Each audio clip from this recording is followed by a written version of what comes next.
Hey guys, JC Smith here. It's cooled down today. It's in the afternoon here. We took this morning, went and hauled some more slab bundles, and went ahead and cut a couple bundles up today for firewood, so we're getting that ready to go. But it finally cooled down a little bit. It's in the low 80s right now. Humidity's still kind of high, but it's cool enough that I'm ready to get back on this. Plus I got some other stuff done, so I want to get these tensioner pulley, idler pulley, get the belt back on. I'm not going to put the fan clutch on.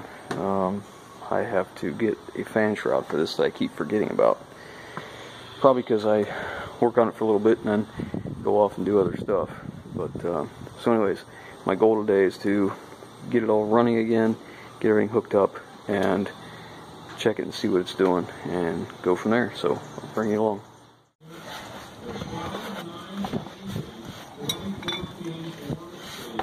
Really not a good way to set this camera up today.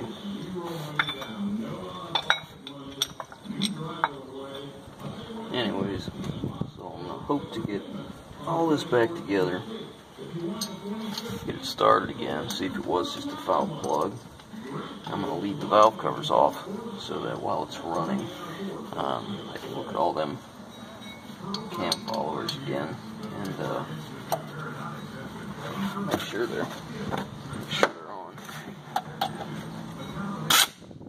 See if I can get this torque spec correct here. Let me check this. Yep, that's it. Hang on, let me check this one. Yeah, that's right. You know, sometimes it feels like when you're doing something right and you go through all those steps and all the extra stuff to make sure you're doing it correctly instead of just going through it real quick. Seems like that's the times you tend to have problems. But that's what it is. I gotta hook up the lower radiator hose, upper radiator hose, because I'm gonna have a water pump running. I have a serpentine belt on so that the alternator's charging. I'm not going to run it that long, but I don't want to mess either, so let's see what I can do there. Unfortunately, this top radiator hose was leaking. Stinking O-ring. Great design they got there.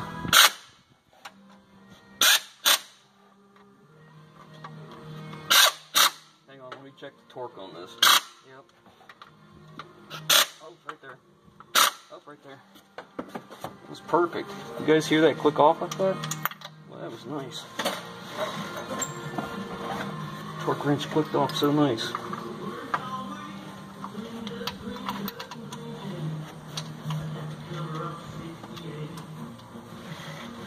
Alright, let me get this tightened up and we'll bring it back.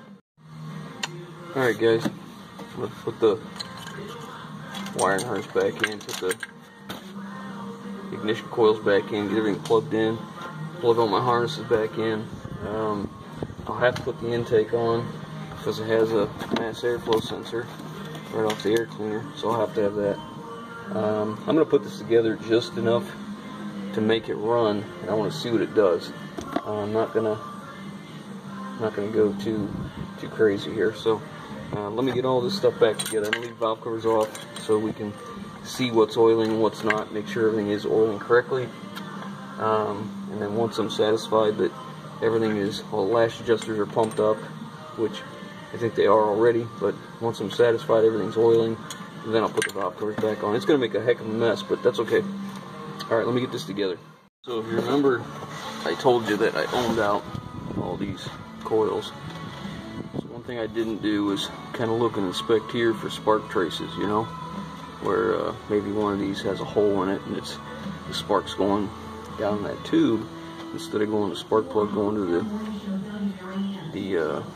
I think it's a steel insert in that head down there. So I've been looking at all these, making sure I don't see any traces of you know, where spark's been jumping through, spark tracing or arcing or anything like that. And I didn't see anything. Doesn't mean nothing, but you know, in my paranoia, tearing it all back apart, I never even considered that. Now, one of these is an aftermarket coil. Man, I don't know if you can see that. See this one? So, I don't remember where that one was. I didn't pay attention to that. I did take them out and lay them how they came out, but we know that this first cylinder on this side was the one that was misfiring, so I'm going to put that in the second hole back just to be certain. So I'll do that right now. And then if our miss goes to number 2, we'll have an idea of why. Like I said, I own these out, but man, it really only tells you that there is a coil winding in there, and it does have continuity. It doesn't mean that the secondary side is working. It just means that it does have the ability to work. So, alright, I'll get all these back in. I'll bring it back when I'm ready to start it. Well, apparently my battery's no good, because I came back and I got everything hooked up. I went to go hit the key, and of course it's dead. So I got the charger on it, and I've got these. These are actually supposed to be 1/0 cable, welding cable on these, but the clamps on, I mean, they're crap. They're steel. I mean, there's no copper in it. It's just all steel, so they're pretty crappy. But I'll change these out one day. I think I bought the ends for it. I just haven't done it. So now the moment of truth. My fingers crossed. I got everything back together enough that it'll start.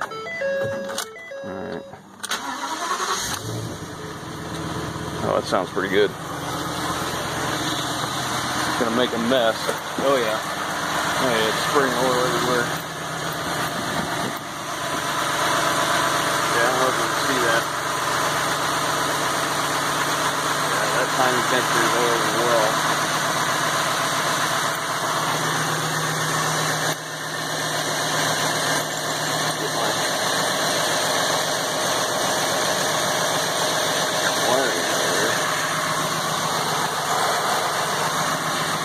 I'm going to be a mess. This camera's going to be a mess, but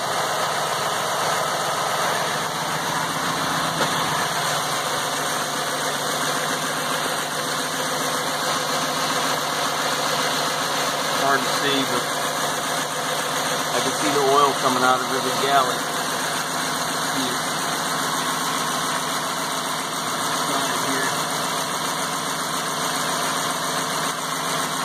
Oiling well. No miss at all. I'm gonna have to tell you that's what it was, is that foul plug. Alright, I'm gonna shut this off. I don't have any coolant in it. It's obviously oiling well. I don't want to run it too god awful long, but she sounds good. That's good enough for me. Heartache and a lot of worry for nothing, for one foul plug. And it's smooth as glass. I didn't end up putting the belt on. I don't remember what my oh yeah, I was thinking about the water pump spewing antifreeze already all over, and I didn't want that. But and you can see it's what a mess it made. If I can grab a light.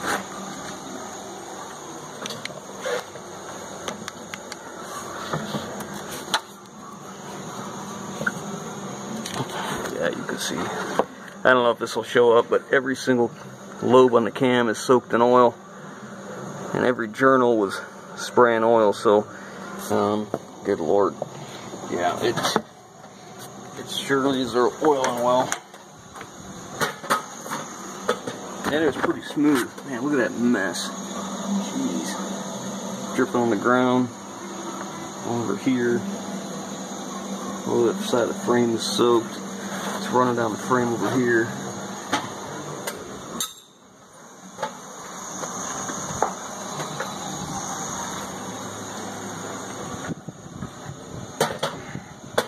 So the only thing I ended up doing was replacing 2 spark plugs. One that I broke, and the one that was oil fouled.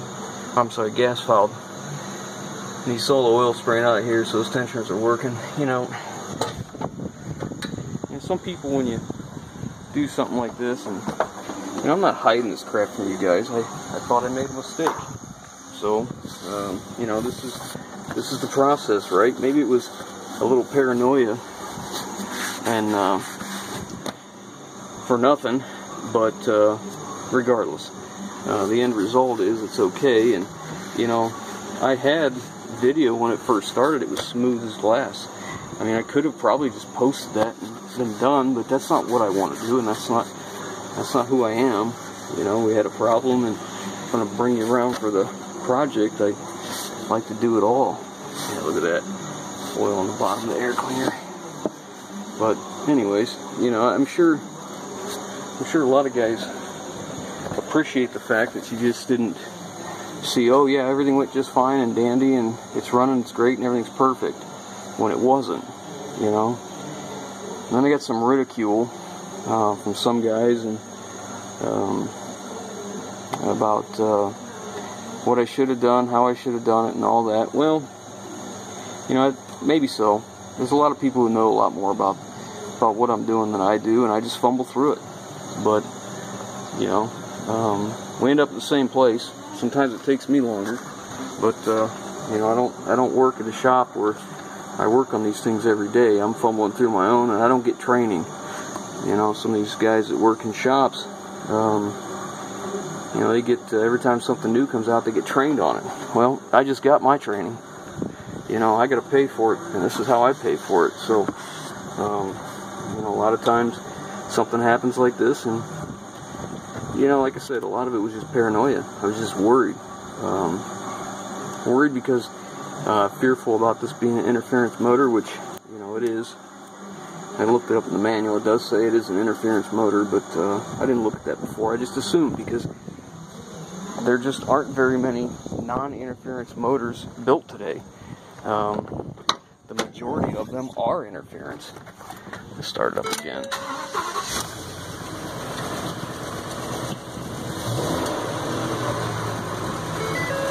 Yeah, it sounds pretty good.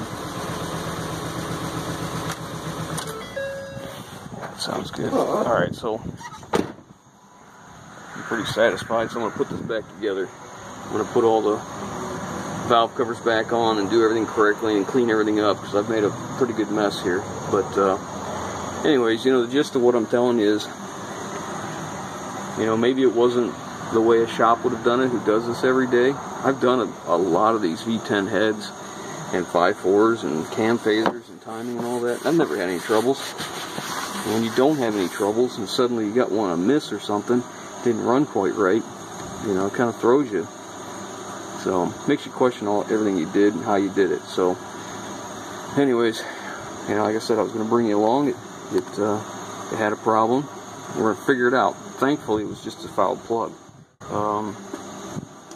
Could have been so much more, and that's really what I expected. I mean, I guess the biggest reason I went to checking everything like I was is because we replaced so many parts. And the possibility of something could have gone wrong with that is pretty high. But, alright, I'm done flapping my trap. I'm going to get to work, get this together.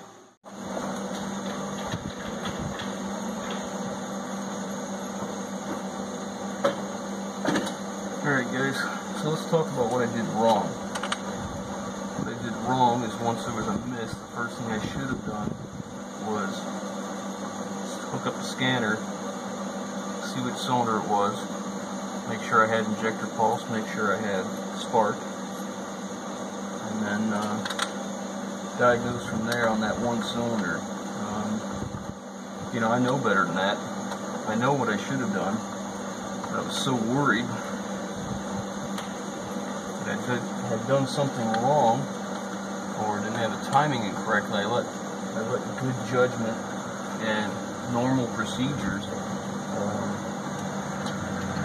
get away. You know, I didn't go that way. And you know, it's cost me a bunch of time. It didn't cost me much money, but it did cost some time. It's unfortunate, but the good thing is, it starts, it runs, it's smooth, the miss is gone. I did replace 2 plugs. Remember, I broke one of the spark plugs. I didn't have the correct spark plug socket. And I've been using just a 14mm for, I don't know, ever. I just didn't want to buy another spark plug socket just for this. That's the first one I broke.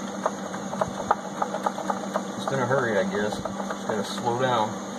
So anyways, I know what I should have done. As soon as I realized there was an engine miss, I should have isolated through the scanner, find out which one it was, and then start with checking for injector pulse, checking for signal to the coil. If I had that, then pull the plug, look at the plug, check the compression. I mean, it's kind of embarrassing in a way, because that is like that's like rookie mistakes right there. But and I'm not making excuses. I was just worried. I was worried there was something wrong that was going to cost me a bunch of money, and I was worried because you know, I just spent all this money on these heads, getting all this and all the head bolts and gaskets and all that to make it right, and I wanted it right. And so learn from my lesson, learn a lesson from my mistakes. So if you guys get in a situation, you know, step back a minute. Don't do what I did. I jumped in right away. What I should have done was, it was about lunchtime when it happened. I should have just stopped, went and had lunch, and I would have came back. Hopefully I would have had a clear head and would have been thinking more methodical. But it is what it is. The good news is it starts, it runs, it's very smooth, it's oiling, and I don't know if this showed up or not, but man, what an oily mess around here. I mean, there's so much oil, it's running down the frame and dripping on the concrete. There's that much oil. I mean, it's good. I hate that there's a mess, but I'm glad there's a mess. It means we're getting oil good. So I'm putting in the coils. I got the valve covers back on now. I'm putting in the coils. I'm going to put it back together as far as I can. I'm waiting on a fan shroud. The one that was on this originally, where the power steering reservoir slides in, was broken. So that's actually a fairly expensive piece for what it is. So, and I kept forgetting to order it, so we'll be held up on that. But at least I can put a fork in this thing and it's done and it runs. So the rest of this is just buttoning it up. There's nothing to it. It's nuts and bolts. You know, I have to put my wiring harness back in. I took this back off. It's easier to get the valve covers in if you take this harness off. I had a good 4 hours of tearing this down and looking at it again. I guess the good thing is I know that my timing is perfect, and I know that the tensioners are good, and I know that everything is right. So I guess a good thing to think of that came out of this is that I know everything's right. So, alright, I'm going to leave you with that. I'm going to get on the other side, start putting all this together, and I'll bring it back once she's all together and running smooth. Got all the covers back on, all the ignition coils, all the injectors are plugged back in, mass airflow sensors plugged in, batteries charging.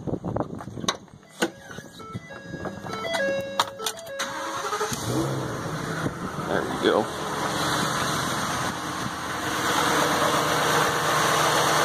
There you go, fellas.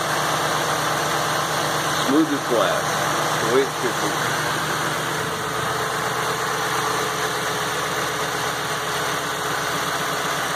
See, I still don't have the belt on for the alternator and the water pump. Like I said, I'm waiting on the fan shroud. I guess I could still put that on. I just didn't. I don't have the hoses in yet. I'm just doing my final test here before I button it all up. What's we got here? Let's see. Oil pressure's good. Let's see what we got. Oil pressure's good. Temperature's low. Temperature's low. Oh yeah, I got the tail end up so high up in the air that there's some battery lights on, check engine lights on.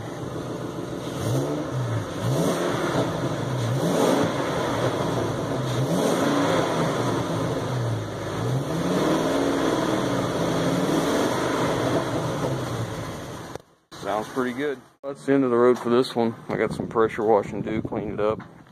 and you know, clean the frame up. I may paint this frame, I don't know. But that's it. Stick a fork in this one, the engine's done. And get rid of this truck now. I've had this thing for over 2 years sitting around, so it'd be nice to get it done. I gotta get the fan shroud and something else, something small I needed. But yeah, for all intents and purposes, and that thing is done. You know, thank God it was just that spark plug. It really had me worried. But anyways, that's it, guys. I'm gonna leave you with that. I know I had a couple guys looking for an update on it, so luckily the weather was nice enough to work on it today, that's for sure. It's in well, it's down to about 70 something now, 78, 77, somewhere around there. And then the humidity's come down, so it's a lot more comfortable. So anyways, that's the 2000, I don't remember what year this truck is now, but it's a Ford F550, that V10, so we're gonna ship it. Done. That thing, you know, like I said, I have that thing for about 2 years. After it sat here a while, I really thought about putting a Cummins in it, because nobody's done that, at least nowhere I can find, and nobody makes any engine brackets or anything like that for it. But I think I could make it work. My son would like me to make that a 550, that 550 a Cummins conversion, and probably for what I spent repairing this engine, I could have almost done it. But it is what it is. I don't know. If it sits around too long and I don't get this thing sold, then that's what we'll do. We'll put a Cummins in it, and then all that work on the engine will be for nothing. Well, I can sell the engine, so maybe want that. But anyways, if it hangs out here too long, that's what'll happen. I'll yank that cab back off and pull that stuff out, and we'll put a Cummins in it and see how it does. You know, I really wouldn't mind having a four-wheel drive 550, but I don't need another truck. I've got plenty. Like I said, this thing's been laying around for 2 years, so it'd be nice just to get the money back out of it, because you know, when I bought it 2 years ago, how old was that? I think it's a 13. Can't remember. Is it a 12 or a 13? Let's see. It is. Oh, it's a 12. Okay, so I guess I was wrong. Anyways, so when I bought it, it was what? Jeez, that would have been 2 years. I was 3 years old then. It's got it quite a bit older, but I don't know. We'll see. Like I said, I have the bumper. I got to put it on, but I got to wait for the shroud to come in. Once that fan shroud comes in, I'll take the grate off, lift it up real good in the front and the rear, and pressure wash it real good. And I'll probably grab some new simulators for the wheels. Maybe paint the frame up, make it nice, and ship it. Let somebody else use it and work it. So, alright guys, I'm going to leave you with that. If you like what we're doing, if you see thumbs up, I appreciate it. If you haven't already, hit that subscribe button. You see all the stuff we do and all the trouble I get myself into. If you get some time, look at some of our other videos we have. Alright guys, we'll catch you on the next one.